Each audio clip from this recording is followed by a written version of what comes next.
this period? So class, tell me, did anybody do anything fun this week? And anything exciting happen? What happened?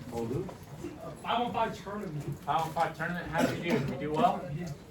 I'm glad to hear we're doing well. Anyone else? Yes. You got lots of money? How much money? $1,000 for your birthday?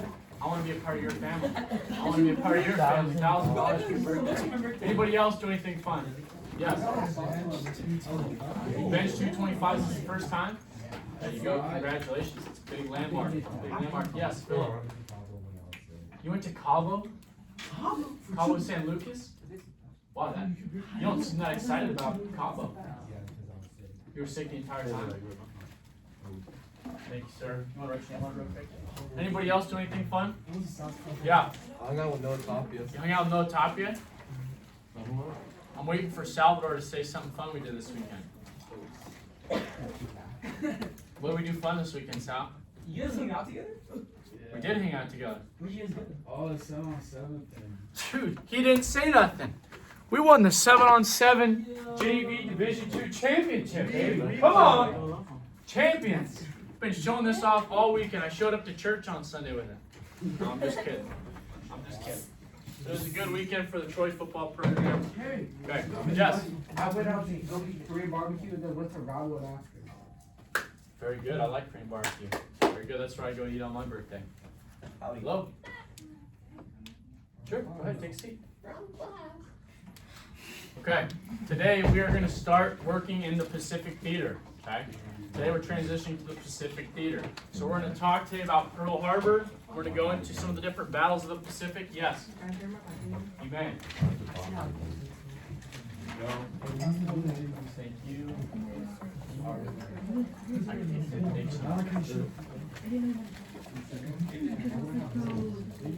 Okay, so today's a longer period. We have two options since it's a longer period.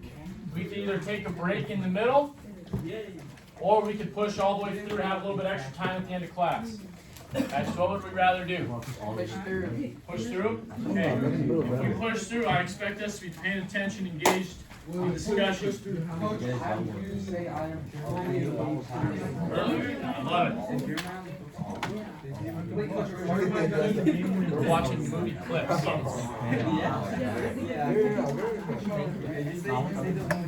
Josh,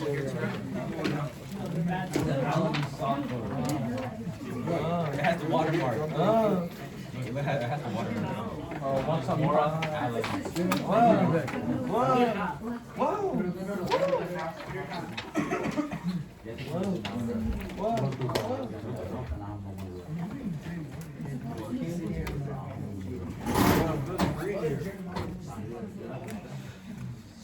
Okay. We're going to start today with our vocabulary preview like we do every day. Okay, these are some key terms and phrases about the different things we're going to be talking about today in class. First thing we're going to talk about today is Pearl Harbor. Okay, Pearl Harbor. Pearl Harbor was the location of the U.S. Pacific Fleet in Hawaii and the surprise attack by the Japanese forces on December 7, 1941. The second thing we're going to talk about is the Battle of Midway. This was the U.S. victory in the Pacific that turned the tide of the war in favor of the Allies in June of 1942. Okay, the third thing we're going to talk about is the Battle of Guadalcanal. This was an intense battle between the United States and the Japanese for control of Guadalcanal and the Solomon Islands, resulting in American victory. The last thing we're going to talk about today was the commander of the United States Armed Forces in the Pacific, General Douglas MacArthur.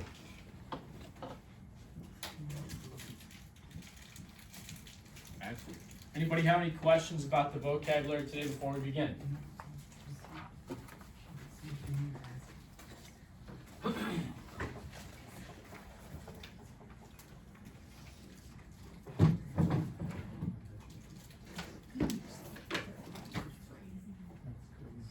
Okay, we ready to move on?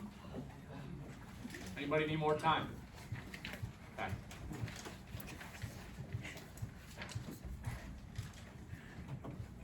What do you eat, bud? Almonds? swear, man. Anybody like trail mix in here? But I have to Oh, own the man. bases though. Oh, I love me some trail mix. Without M&M's. Without? Without the bases. That's crazy, bro. Oh, we stay strapped up on the You trail know mix. what salted raisins? Stay strapped up on the trail mix. Raisins are nasty. Salted raisins are. Okay, Salted raisins? moving forward. Salted raisins? Okay, so let's talk about it. Salty fat. By October 1940s, Americans had cracked one of the codes that Japan used in sending secret messages. The U.S. was aware of Japan's plans for creating an empire in Asia. Japan could threaten the American-controlled Philippine Islands and Guam, so the United States sent aid to strengthen the Chinese resistance. Okay, now what do we know about the Chinese resistance? We know 1937, the Japanese invaded Manchuria. As they invade Manchuria, we know there's a civil war happening in China. As there's a civil war happening in China, the United States sends support to help the Chinese fight to fight the Japanese. Well, we know. Did the nationalists stop fighting the communists and go fight the Japanese, or did they keep fighting the communists? They kept fighting the communists. So the United States began to be more worried about the threat of the Japanese in the Pacific. In particular, the Philippines Islands and Guam. Okay, those were two places the United States had control over, and we were worried that they were going to be taken over by the Japanese. So as a result of this, in July of 1941, Roosevelt placed a cutoff on the United States shipments of oil to Japan. Okay. We've talked about how vital oil is to successful war efforts.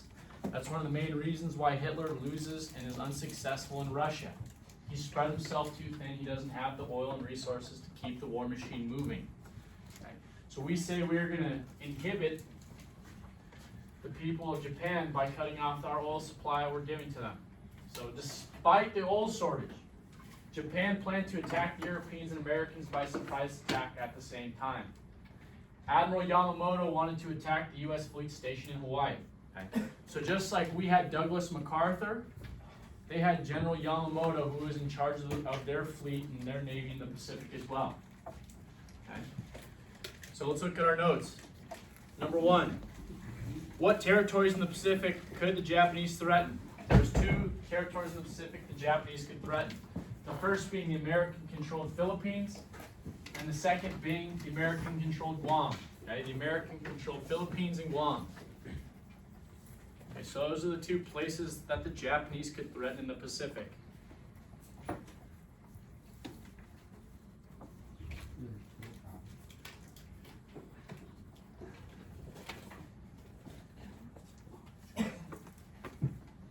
Okay. Second part of number one, how did the U.S. try to counter Japanese influence in the Pacific? Roosevelt placed a cutoff on oil shipments to Japan. We cut off our oil shipments to Japan. Okay, so that was how we initially planned to counter Japanese influence, was to shut off our oil shipments to Japan.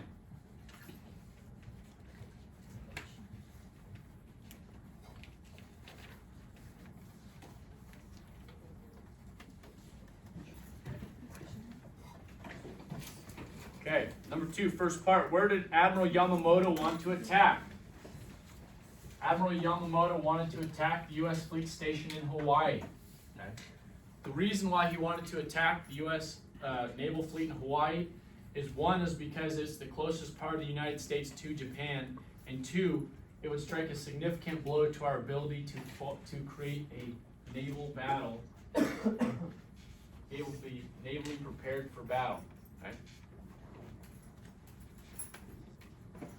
Second, number two, where did Admiral Yamamoto want to attack?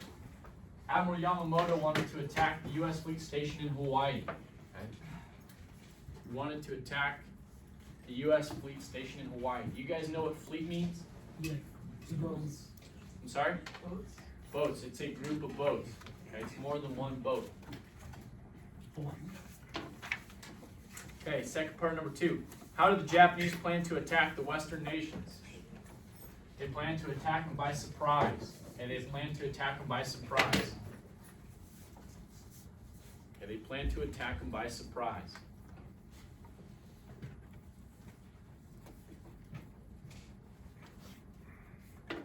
planned to attack them by surprise.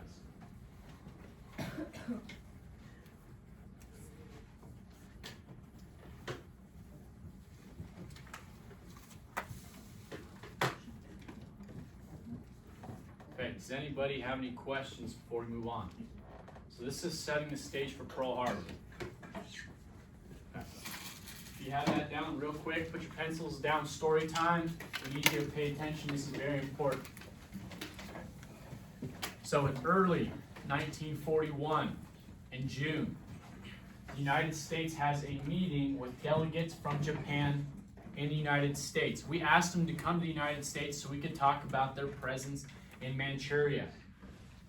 We basically called them to the United States and said, we don't think what you're doing is right.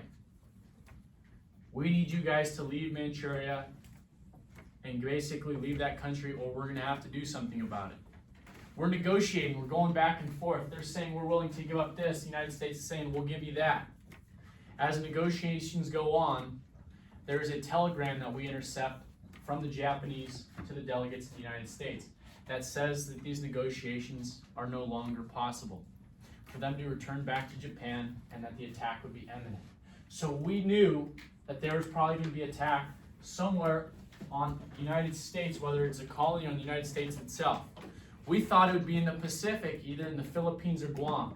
We didn't think they would touch the United States. Until December 5, 1941, so fast forward about 6 months, it's now December. We intercept a message from the Japanese from a destroyer that is in the ocean. They are moving towards the United States. As a result of this, a colonel named Layden basically says, I think they're going to try to attack our naval fleet. I think we need to be prepared for battle.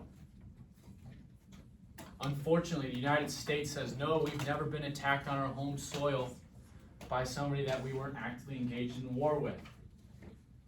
So as a result, they appeased him and sent out a couple of aircraft carriers into the ocean. Now, do you know what an aircraft carrier is? An aircraft carrier are those big flat boats where planes fly off and are able to have dogfights in the sky. It's basically a airport on the water. So we send 3 different aircraft carriers out into the ocean. As the USS Enterprise is out in the ocean, about 8 o'clock on Sunday morning, 2 days later, December 7th, the United States is attacked. Now think, why do you think it was important that they attacked a Christian and Catholic country at 8 a.m. Sunday morning? Where do you think most people would be 8 a.m. Sunday morning? Church. So there's skeleton crews on board because people are at church or they have weekend passes. So there's not a full manned cruise on these ships to be able to fight back against the Japanese. The way the Japanese attacked were strategically brilliant. They came flying in low and basically sat and went along in a straight line of all the different ships, dropping bombs essentially right into the decks of the ships. Okay. Most famously, the United States, or the USS Arizona, was hit probably the hardest and basically capsized, which means it flipped all the way around and sunk. Okay. Has anybody in here ever been to Pearl Harbor in Hawaii? Okay. Have you walked out and you stood and seen down and looked at the ship? Okay, if you look down at the ship, you could see, did they tell you that there's still bodies inside of the ship? Okay, so there's a bunch of American sailors that never made it out of that ship. Now here's what happens after that. Okay, so as this is happening, as our Air Force is flying in the air from those aircraft carriers to come and basically start dogfighting with the Japanese pilots, we intercept a submarine. Inside the submarine, there's pictures of our naval fleet. There's pictures of our airfield bases on land.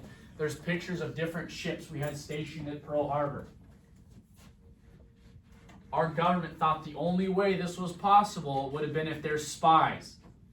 So our government, in reaction to this and basically being scared of Japanese spies, they created the Japanese internment. Has anybody in here ever heard about the Japanese internment? Where we created camps and we put all the people of Japanese descent in these camps so we could watch them. It was just basically just putting innocent people in jail. Okay? Here's what most people don't know. After that happened, it came out later that the way the Japanese got these pictures, images, and military positions was going through and basically as a tourist showing up to Hawaii and going through regular tourist things. Like most people that go to Hawaii, you could take an air helicopter ride around the island. you could see the different sites. While you're also up there in the helicopter, you could also take out your camera and take different pictures of airfields, boat positionings, all of these different things, and not commit any crimes. Okay? So that's kind of where we'll pause for Pearl Harbor for now, but that was the attack. They attacked Sunday morning, 8 a.m., and attacked very strategically. Okay, we'll watch a little clip after we're done finishing up our notes, and you guys can see what the attack looked like firsthand. Do we have any questions before we get into doing our notes? Okay. Number 3. Why did the Japanese choose to attack at Pearl Harbor instead of the Philippines? Okay. Anybody have any idea? Yes. To surprise the Americans. There you go. Very good. They wanted a surprise attack. Okay, they wanted a surprise attack.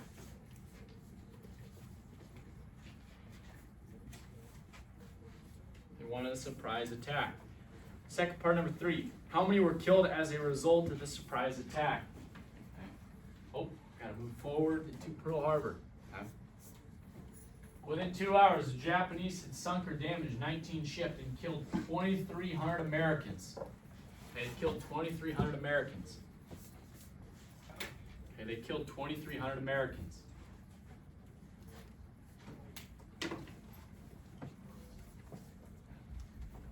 Okay. Now, let's talk after you guys are done writing about why that was a mistake for the Japanese people. Essentially for the Axis powers as a total. When they attacked, Admiral Yamamoto had thought the United States would not be able to prepare for war as fastly as we did.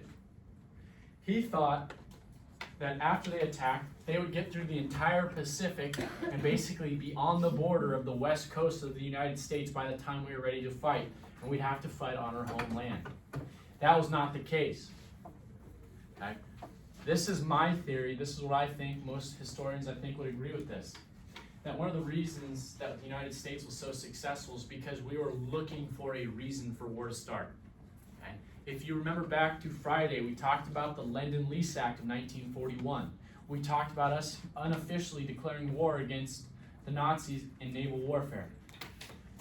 I think we were looking for a way for us to get into the war without all of the citizens of the United States saying, why are we getting involved in another foreign war when we don't have to? I think the United States was prepared to go to war at the drop of a hat. And this is when it happened. So after this happened, the United States almost immediately declared war. Within days, we declared war against Japan and Germany. Within days, we had boys getting on ships, getting ready to go fight. Okay? So one of the reasons that it was such a bad attack for the Japanese is because we responded almost immediately. They counted on us just like the Russians did and why they signed the non-aggression pact for us to slow down and take time for us to be ready to fight. That was not the case. The United States responded almost immediately. Okay? Let's go to notes number 4. What was the outcome of the attack on Hawaii? I know it says history, that's a typo. It should say Hawaii. Okay? What was the outcome of the attack on Hawaii? The United States would soon declare war. Okay? The United States would soon declare war.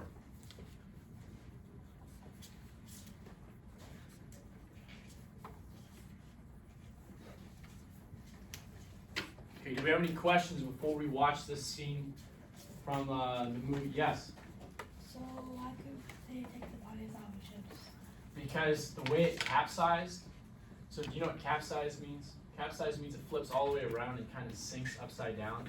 And the way it sunk, there were people stuck inside, they couldn't get out of the ship.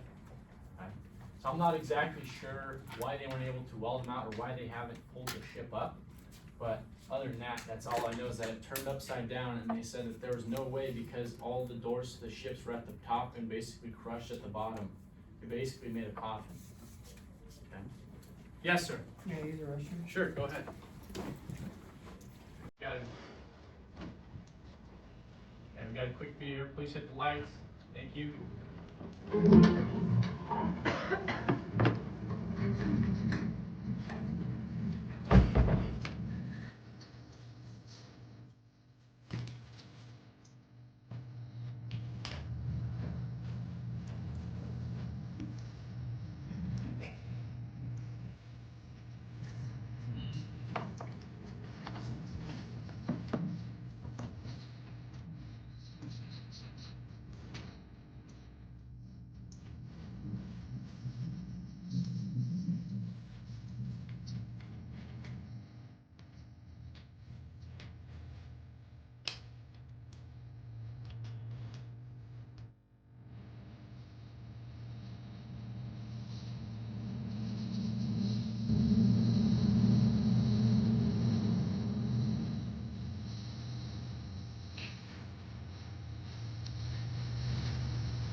Yes. Go ahead. So after this happens, after Pearl Harbor, while the United States is getting ready to fight, Japan launched attacks on Hong Kong, Guam, the Wake Islands, and the land invasion force in Thailand. Okay, they were highly successful, and they overtook those places in a matter of days. They were highly successful and started making their way in the Pacific, southeastern towards Australia. Okay, they were working towards Australia. Okay. Let's move forward. Now we get into Japanese control in Asia. After taking all those countries in and after defeating those countries, roughly 150 million people lived in the area controlled by Japan after their expansion in 1942. Before these conquests, Japan had tried to win support of Asians with an anti-colonialist idea of East Asia for Asiatics. Japan ruled these new islands as conquerors and treated the people of their new colonies with extreme cruelty. Japan forced conquered people to supply material for the war machine. Okay, do you guys remember us talking about the rape of Nanjing? Yeah. Okay. Very similar things happened as they conquered these countries. They would go through and kill anybody that wasn't in support of them, and force people that were in support of them to supply and keep their war machine moving forward. Now, worst of all, they gave their worst treatment to prisoners of war who they considered dishonorable for surrendering. Now, in Japanese culture, according to their code of conduct, what should you do if you are dishonored in combat? Kill yourself. What's that called? Seppuku. Very good. Okay, you're supposed to commit seppuku and kill yourself if you're dishonored. So they reserved the worst treatment for prisoners of war. Okay, has anybody in here ever seen the movie Unbroken about Louis Zamperini? Okay, it's a great movie. We're going to watch a scene. It is not uncommon for prisoners to be beaten without reason, for prisoners to be extorted to extreme punishment, for prisoners to be used as forced labor until they were dead. Okay, I'm sure almost everybody in here has heard of how the Nazis treated the Jewish people and people with disabilities and all those different people in their concentration camps. Very similar treatment was brought upon the people in Manchuria and in Thailand, as well as prisoners of war. Okay? So let's look at our notes before we watch that scene from Unbroken. Number 5, how did the Japanese treat the people under their rule? Japan ruled these new lands as conquerors and treated the people of their new colonies with extreme cruelty. Okay, they just treated them with extreme cruelty. It's important to know that the Japanese were very mean and very cruel to their new subjects. Oh, Buddha! How was the transmission change? You get it done in 10 minutes? No, that's coming up. It's coming up? Yeah. No? Taxes. You look so young today. Taxes. Oh, taxes. Taxes. Okay. Taxes. How much money do you owe good old Uncle Sam? A lot. A lot. Yeah. It's okay, just disappear. My son and my daughter are getting money back. Oh, good for them. Who's paying their education? You are. I am. You know what my tax guy said? You make too much money. I'm a is it? teacher. Where is my money that I'm making? Yeah. Like, how am I making too much money? I owe the government. Did your children give you a 1098-T form? Yes, they did. Oh, very good. You should get like a couple $1,000 back from that, no? No. Oh, No. man. Uncle Sam. Yeah. Again, just.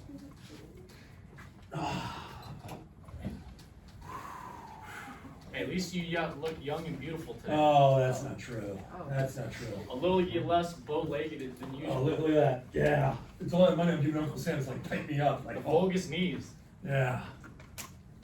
Okay. So, Yes. how's it going? Class, how's it going? Did we learn anything? Yeah. Oh, they're great liars. No, I'm just kidding. Okay. Class, You guys segment talk about number 5. You guys talk about Pearl Harbor? We just did. We just All right. read. All right, Perez. What day did the Japanese bomb Pearl Harbor? December 5th.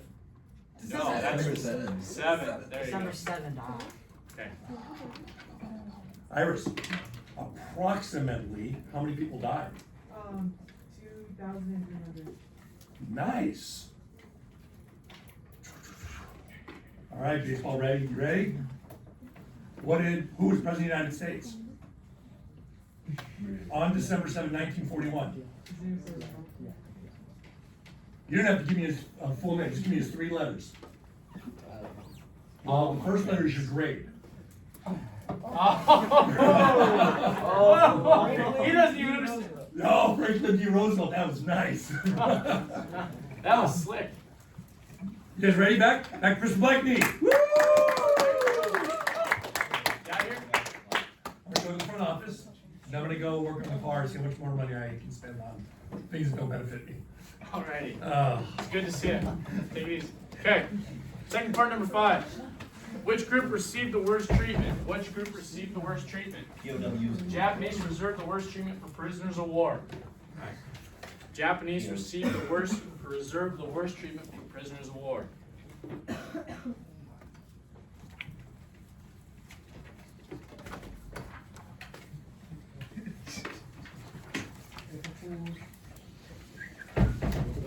Matt, come on, man. Now I'm gonna get a text later. What are you teaching these kids? I don't even know who Franklin Delano Roosevelt is. Wait, Treatment for prisoners of war. Yes. Sure. Okay. Which brings us to Doolittle's raid. Okay.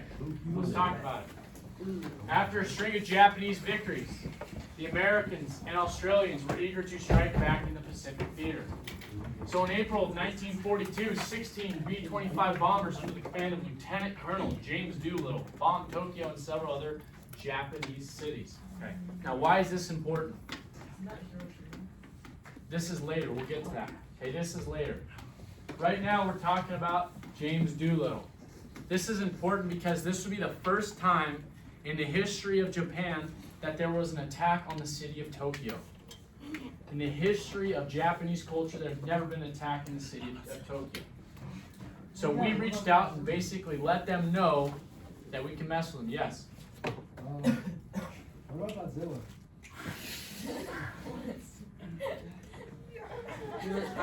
Freshman, am I right? Freshman, am I right? Okay, back to history.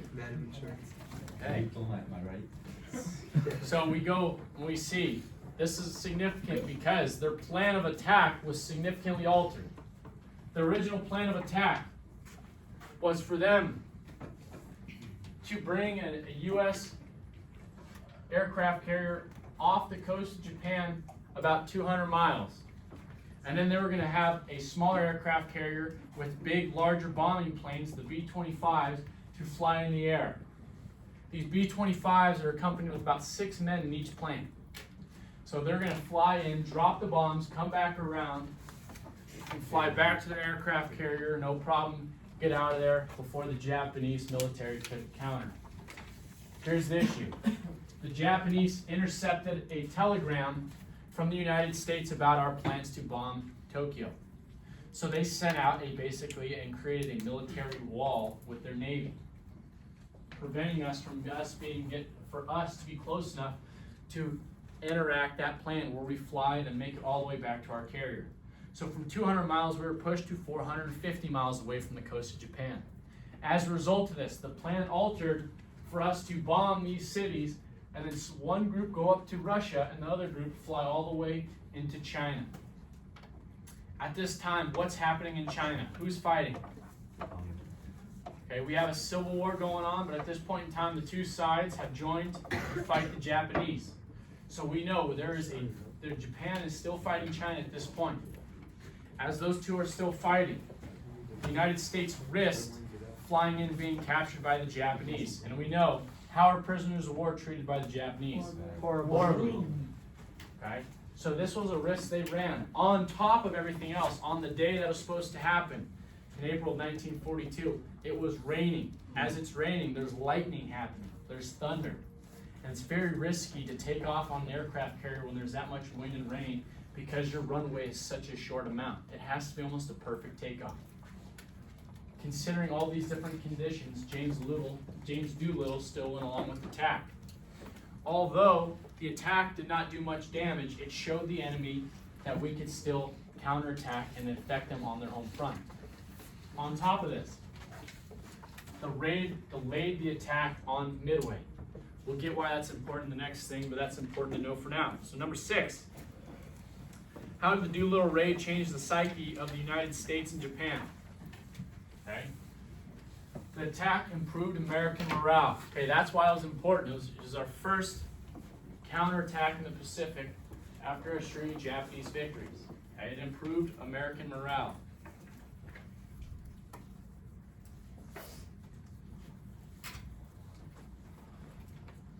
Okay, number 7. What was the actual strategic value of the Doolittle raid? The raid showed that the Japanese islands could be attacked, and the delayed plans for the Japanese attack on Midway Island. Okay. So that was why it was important.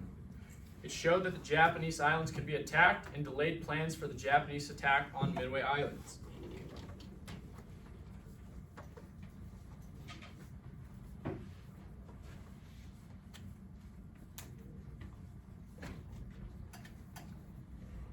Welcome. How you doing today? Okay. Does anybody have any questions about Doolittle's raid? Does anybody have any questions about Doolittle's raid? Okay. Now we get into the changing of the tide in the war. Now we see the Allies start to have some victories. Doolittle's raid on Japan increased American morale and shook the confidence of some Japanese. Some Japanese worried that defending a vast empire had caused them to spread their resources too thin. In May of 1942, an American fleet with Australian support intercepted a Japanese strike force heading for the port of Moresby in New Guinea. The city housed an Allied air base that could be used to attack Australia. Okay, has anybody in here ever heard of what the Japanese planned to do with Australia? You have an idea, you know? No, you're not raising your hand? Okay. The Japanese planned to make Australia their personal farm. They were going to get rid of all the people, get rid of all the big buildings, and make the entire country a farm. Okay, what do we know? Is Japan a big or a small country? It's a rather small country compared to some larger global powers like the United States, Russia, all those different countries. So they did not have the space needed to support a vast empire. So their plan was for them to take Australia and make it an entire farm country. Okay? So by doing this, the Australians were working with the Americans to protect their country. So the ensuing battle, otherwise known as the Battle of Coral Sea, resulted in new naval warfare, in which airplanes were launched from aircraft carriers to attack the ships. Okay? The Allies suffered more losses than the Japanese, but the battle showed that the United States could stop Japan's southward advance. Okay? So this is the first time and the last time the United States put a halt to the advance of the Japanese in the Pacific. Okay? After this point in time, there would never be an offensive mission done by the Japanese for the rest of the war. For the rest of the war, the Japanese would be in retreat, protecting the islands and different places they already had. Okay? So this is why this is a significant battle. Okay, number 8. How did the Battle of Coral Sea show a change in the course of naval warfare? Okay. The Battle of Coral Sea resulted in new naval warfare, in which airplanes were launched from aircraft carriers to attack the ships. Okay. Okay. This was the first time airplanes were launched from aircraft carriers to attack ships.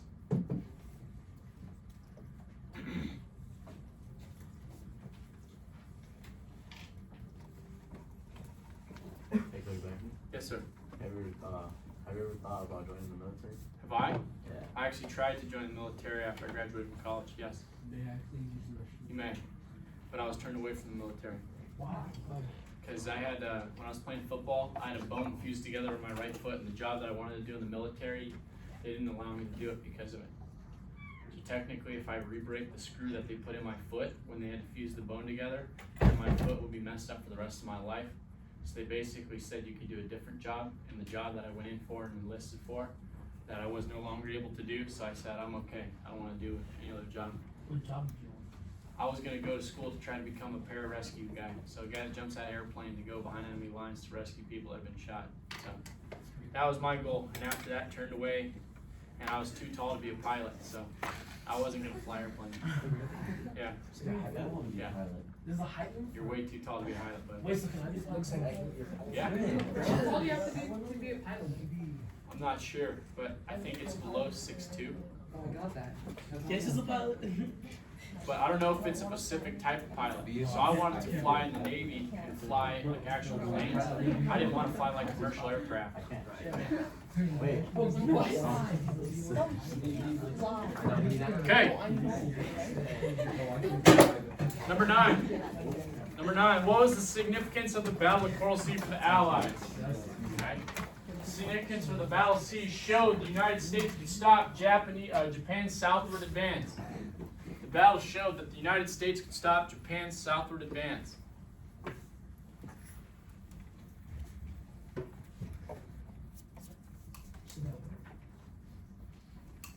Showed the United States could stop Japan's southward advance.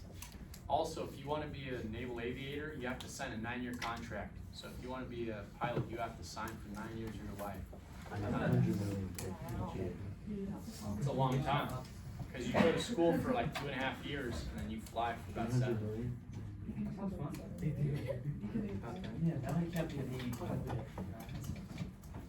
Yep, you'll not be the next top 10. Okay, moving on. Oh no, I just realized we have to go back. We forgot to watch the Louis Zamperini scene of the Japanese treatment of prisoners of war. Okay, hit the light.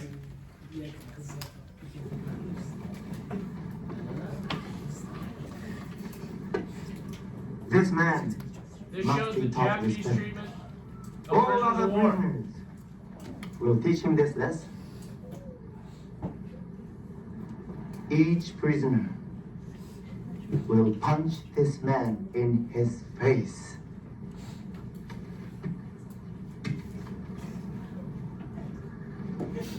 Miguel! Miguel! Sure. We cannot do that.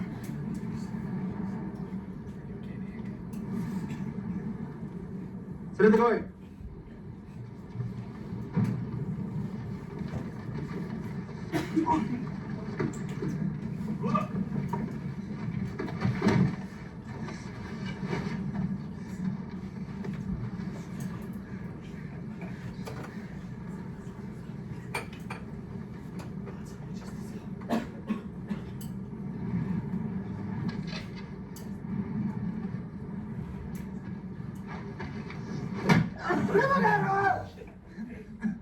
Do it.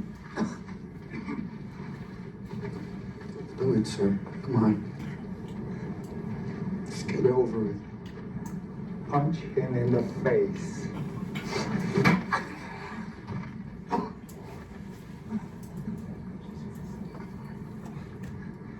Punch him!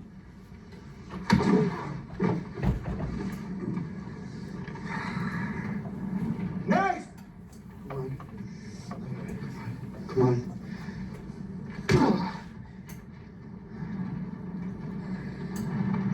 Next! Come on, sir. Come on. Hit her! Come on! Hit me! Next! Come on, Jake. Hit me good. Go on. Next! Come on. Next!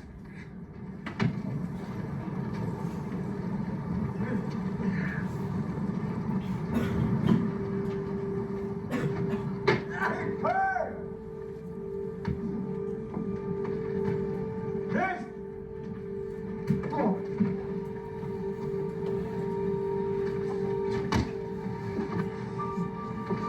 Honors. Next!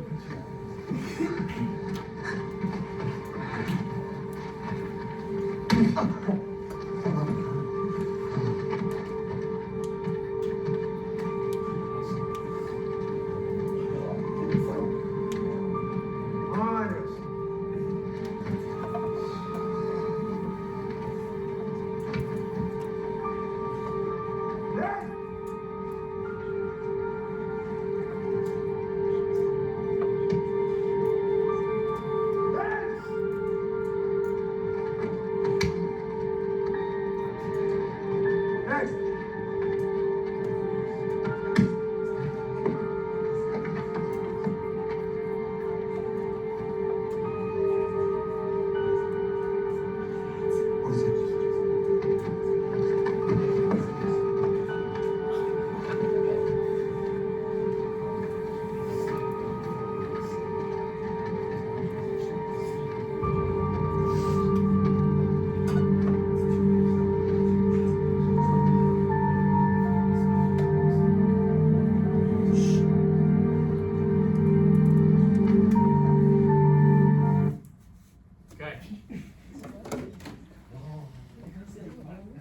The lights.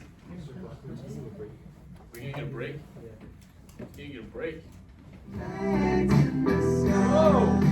Hey, it's Anatole from Parcels. Luke, you taking over the sound system? Yeah, he was a Man. Are you gonna get a break, class? You guys want a break now or at the end of class? We have 3 hours. 3 slides left and 3 videos. How much time in class? We have an hour and 10 minutes. We got about an hour and 30. We have this and then a little quick assignment and then go probably about 9 minutes. Oh yeah. Like always. You guys will have A paragraph? Nope. Timeline Google Classroom. Charger. If you guys have been paying attention, you'll see the timeline corresponds to how the events are happening in today's lecture.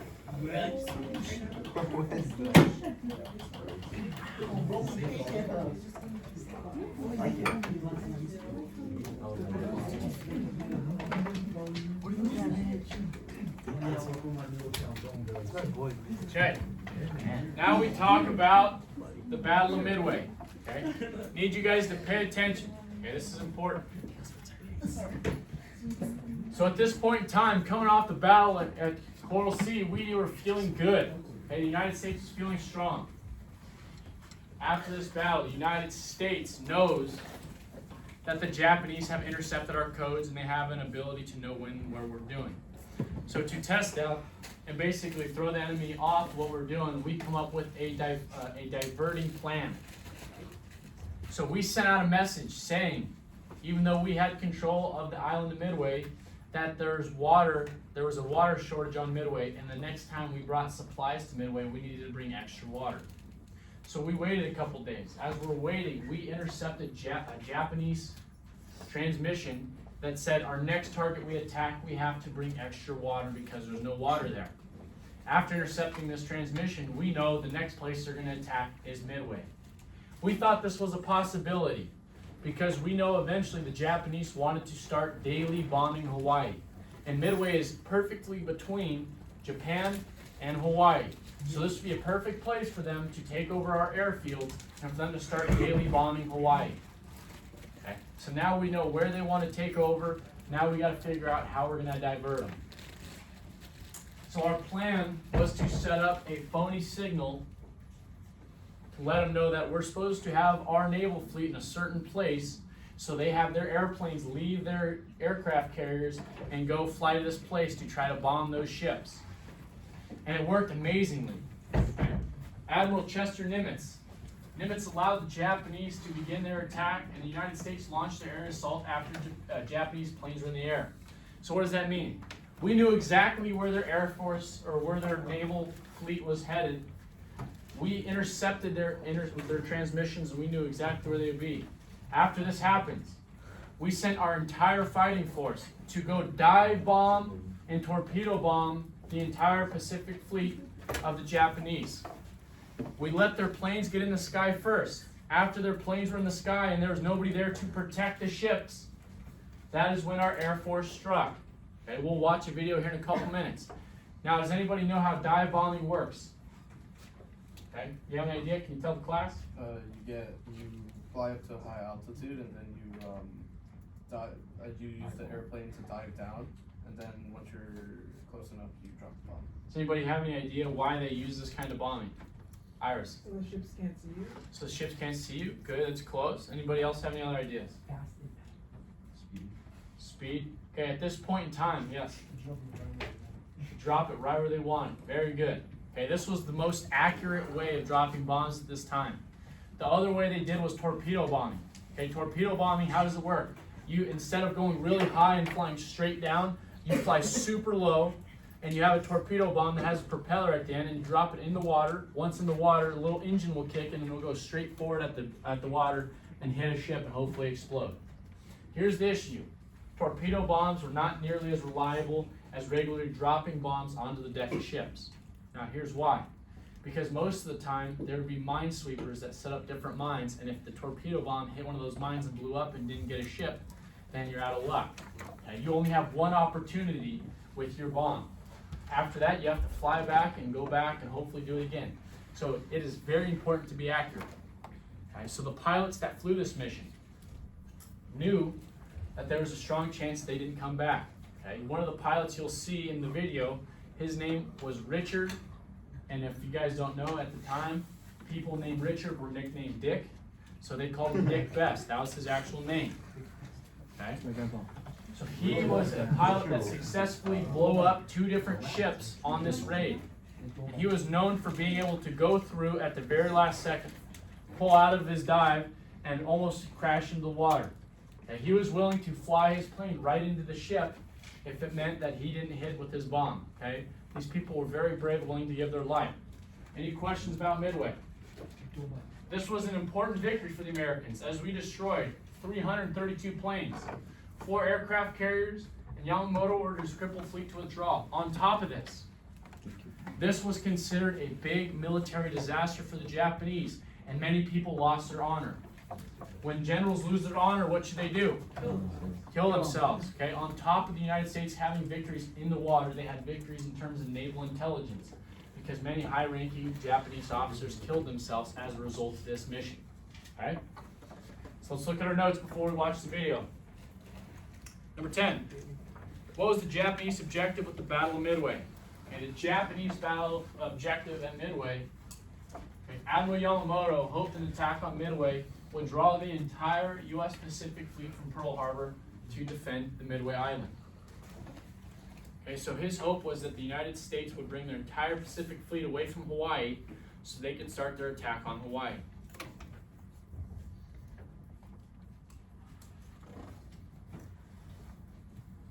Okay, the goal was to draw the entire U.S. fleet from Pearl Harbor to defend Midway.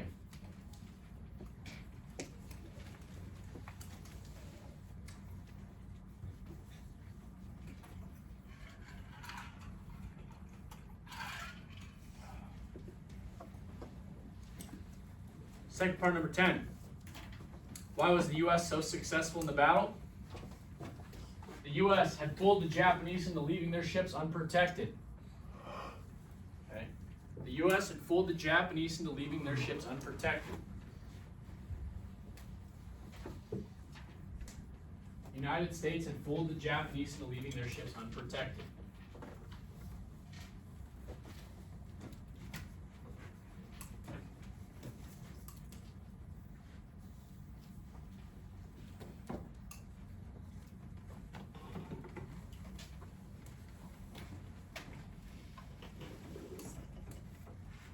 Okay.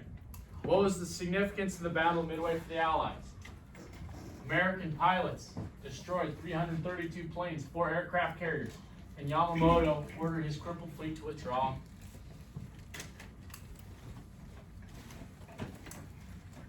So this basically added on to the Battle of Coral Sea that showed that the Japanese would never be on the offensive again the rest of the war.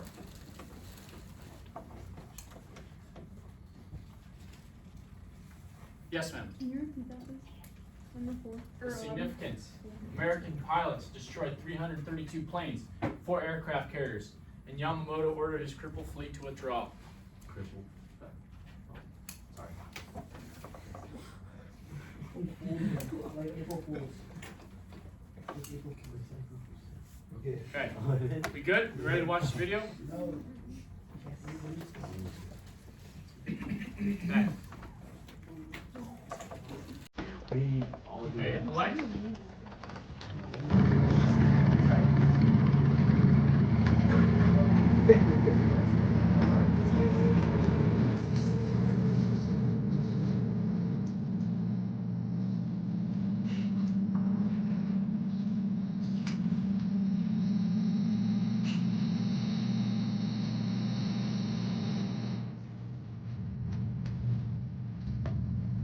That's Yamamoto.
we get into island hopping. Now the United States is going from being on the defensive to the offensive. Has anybody here heard of island hopping before? Does anybody have any idea what island hopping actually means? Okay, what do you think it means, Art? They go from like different islands and like taking them over. Okay, what about, is there a specific strategy they use when picking islands? Probably like something that's like pretty close to like each other, that's like nearest to Japan. It's good, I like that. Okay, when you're thinking island hopping, this is important to know. The way they picked islands were to go past Japanese strongholds. So what they did was they basically looked out all these different islands in the Pacific that the Japanese had dug into and said, we need to pick the ones that are least defended so we lose the least amount of men. We're going to look for the ones with the best strategical positioning for us to build runways and airfields so we could bomb the islands that have much more fortification. So they basically were looking to get closer to Tokyo and Japan itself so they could reach out and touch Japan, and they believed if we capture Tokyo, if we take down the heart of Japan, the rest of it will fall. Okay? Which leads us to, later on, we'll talk about the bombing of the major capitals in Japan. Okay? But MacArthur believed that storming each island would be a difficult effort, so the United States would island hop past Japanese strongholds. The U.S. could use these islands as airfields and bases to get closer to Japan. The U.S. would seize islands that were not well defended in order to get closer to Japan. Okay? So this was a strategy to save American lives, because we knew at this point in time that the Japanese were not willing to surrender and would fight to the very last man to hold on to those islands in the Pacific. Okay? So let's look at our notes. Number 12. Why was the strategy of island hopping beneficial for the Allies? Because the U.S. would island hop past Japanese strongholds. Okay? Because the Allies would island hop past Japanese strongholds. Because the Allies would island hop past Japanese strongholds.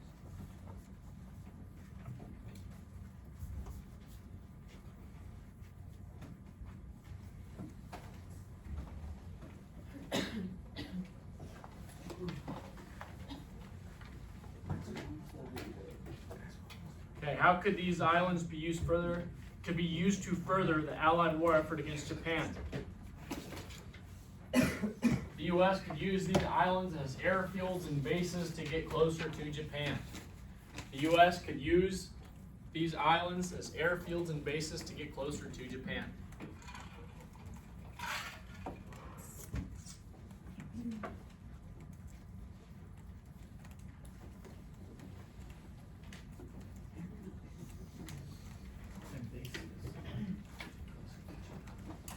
Okay, any questions about island hopping? Yes? What was the last one? What was the last one? Number 13. The U.S. could use these islands as airfields and bases to get closer to Japan. Okay.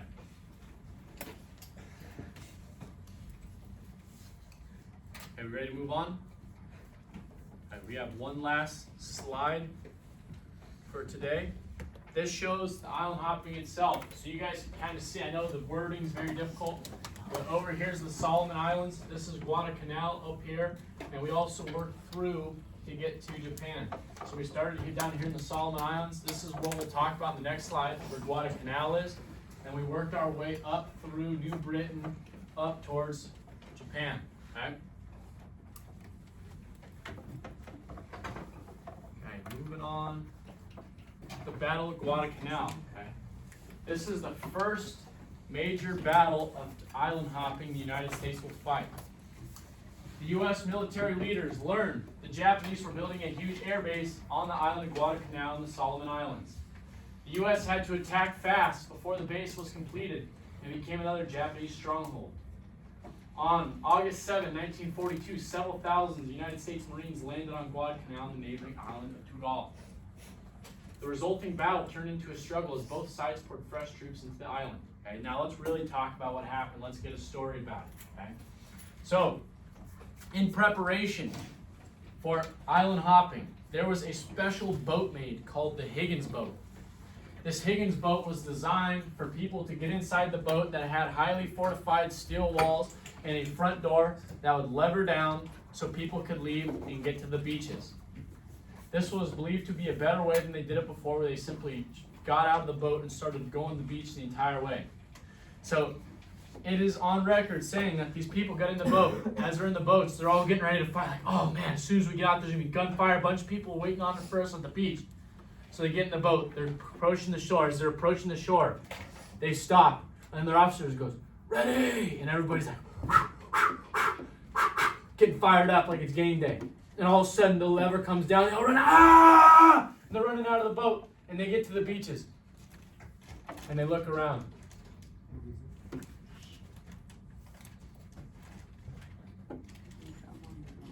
Nobody's at the beaches. They're like, where is everybody? We're ready to fight. So all of a sudden the Marines are sitting there and they wait. And the Japanese had a different plan. They would attack almost purely at night at Guadalcanal. They didn't want to fight during the day. And their plan, the way they attacked, was relentless, non-stop. Okay? So the sixth night that the Marines are on the island, they're sitting there, they're in their positions, they're in their foxholes. All of a sudden they hear a noise to their left. Where they were positioned, there was a creek that ran through from the ocean.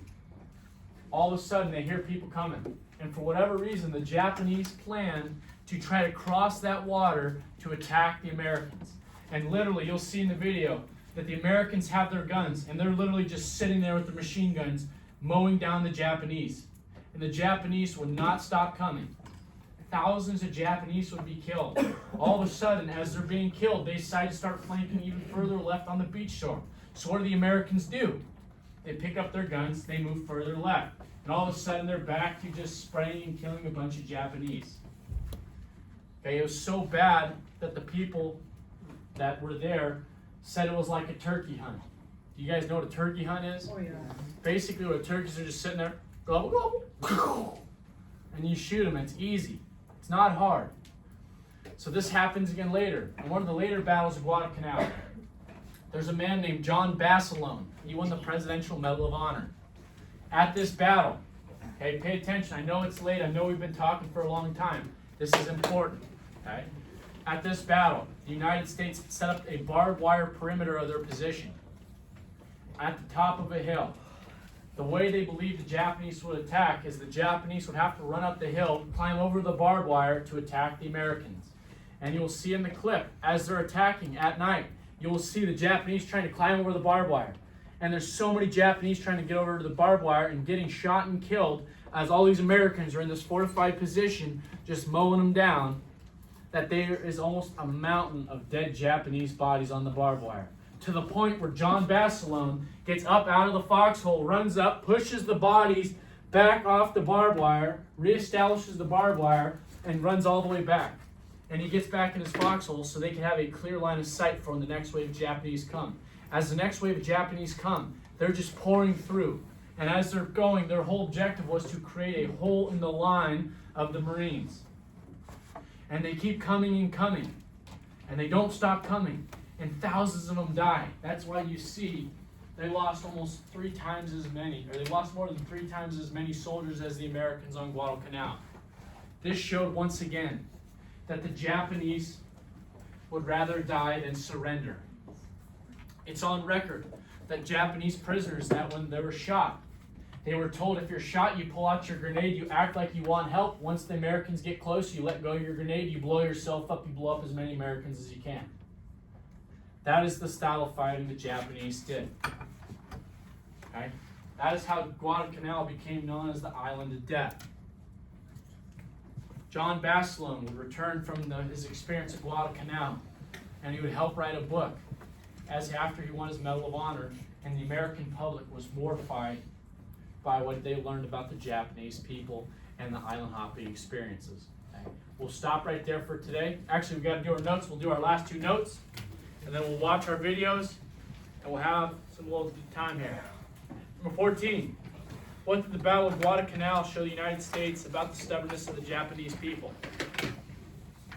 It showed the Japanese troops would rather die than surrender. The Japanese troops would rather die than surrender.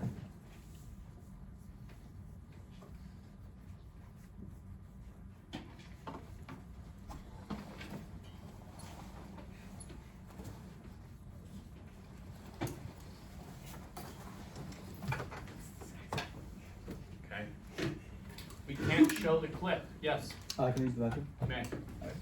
Okay, we can't show the clip in class. Yes, Simone. How did the battle end? So the United States had pushed them all the way to the edge of the Pacific, edge of the Pacific, and there was a boat that came and took as many of the Japanese as they could, and the rest of them were told to defend till their death. So the United States basically wiped the whole island clean. After that happened, we'll see later on in the Pacific theater that the Japanese turned on these islands that actually had people living there. They started using the civilians as a way to kill the Americans.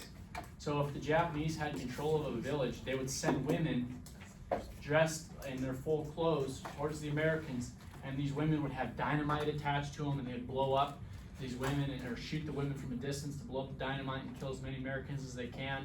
They would use babies with grenades attached to them and leave them in certain places, so when they moved the baby, that a grenade would explode to kill Americans. They started doing these egregious things that most people can't even comprehend. Okay. Also, I forgot to mention this. In the Pacific, only the Marines, I shouldn't say only, but primarily only the Marines fought in the Pacific. The Army fought in Europe, the Marines fought in the Pacific. Okay. Now, one of the main problems the Marines faced while island hopping was water shortages. The crazy thing is the United States government still sent them forward without water and all these different supplies to keep fighting. Okay. So let's see number 15. What was the ultimate cost of the battle for each side? The Japanese lost 24,000 out of a force of 36,000 soldiers, while the United States suffered about 7,000 deaths.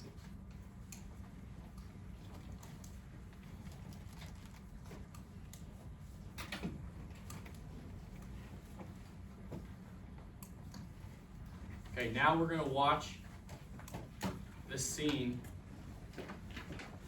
from John Bassalone. Okay.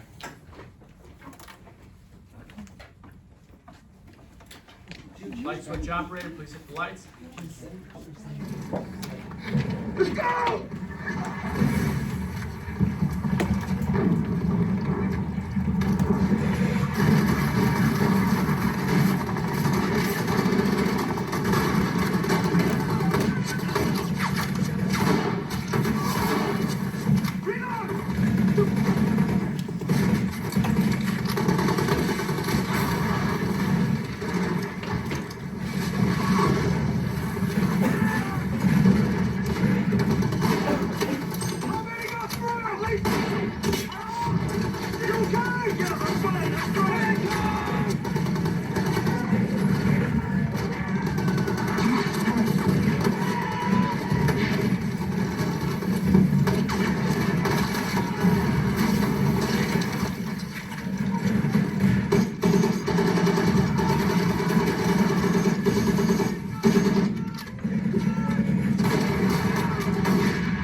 Cover me!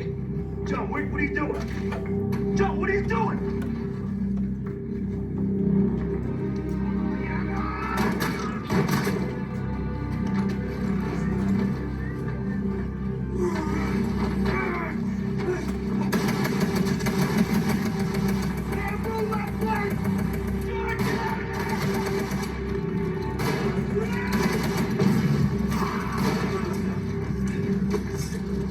What the hell was that?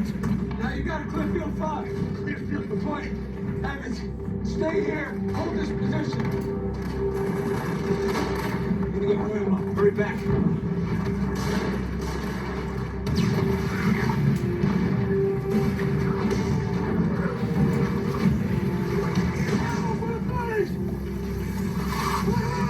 All we got!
Please hit the lights. Okay.